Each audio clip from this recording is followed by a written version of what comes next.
Thank you, Mr. Chairman. And I generally applaud yours and the committee's selection of witnesses, but you've left out one important witness in that hearing, and that's the mind reader. Maybe he could tell us what some of these people were thinking when they did that.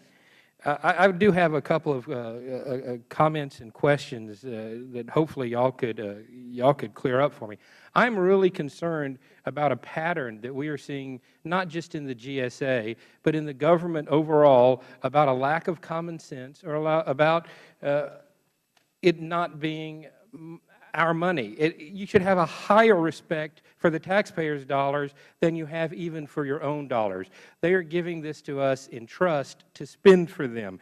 But you look at what's happening in the news today. You look at this convention. You look at the Secret Service agents and that fiasco that happened. You look at some of the things this committee is investigating, lack of common sense in Fast and Furious, the Freddie and Fannie bonuses. And I'd like to ask the gentleman from the Inspector General's office, do you see this pervasive in your agency or pervasive in the government? The GSA agents I've dealt with personally, doing the office we have in the district and helping out with some constituents, have been great people. But are we developing in the GSA or the government in general a culture of lack of common sense or indifference about taxpayers' dollars? I mean, I price line hotels. I don't just use y'all's government rate. Congressman, all IGs are very concerned to protect taxpayer dollars and to get the best value for taxpayer dollars. I think the question was asked, why did Mr. Neely do this? We can't get into his head, but one reason was that he could. There was a lack of accountability. He was both the regional commissioner and acting regional administrator. But wouldn't you agree, regardless of how many rules we have, if we have an attitude of, let's see how we can sneak it in under the rules or just outright ignore the rules, the money is going to continue to fly out the door at a fast and furious pace? Well, unfortunately, people know the rules and they know how to skirt the rules.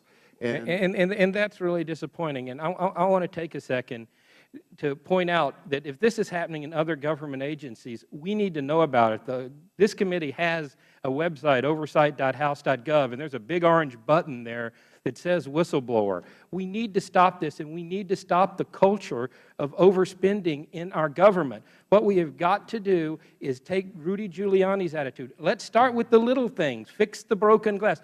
You've got to remember it's not your money. It's the taxpayers' money, and you owe them the highest duty with respect to protecting that money. And let me go back to the former administrator, and I want to commend you for taking responsibility for that and resigning. I wish you'd had a chance to clean up a little bit more before you were able to go. And I do think this is something that this committee and the Congress in a whole needs to look at, is how government employees can linger on and on and on, basically on paid vacation when they're on administrative leave. We're getting no value for it, and the money is just going flat out out the door. Do you have any comments on that? Not really, Congressman. You've heard my thoughts in my statements. I think that we certainly were initiating disciplinary action, and we needed to adhere to due process, and that's what we were working with. But we were working diligently with the process we had. And I understand everybody's entitled to due process, and one of the reasons people choose to work for the government is to get away from employment at will. You have some rights with respect to the government, but I'm thinking we need to look, especially in cases of clear misconduct, that we need to be able to find a way to expedite this process. And I do, and pardon me for asking this question, but this is a game of politics. And some people have asked me, your resignation was timed with the day that this report came out. Was that coordinated with the White House or the President's campaign? Did you talk to anybody over there about that? It was certainly not coordinated with the campaign. I did inform the White House. We were in communication with the White House so that they would be aware of it. I mean, I was resigning from my White House appointment, and it was— Did the White House ask you to resign, or was that your decision? No, they did not. I chose to resign.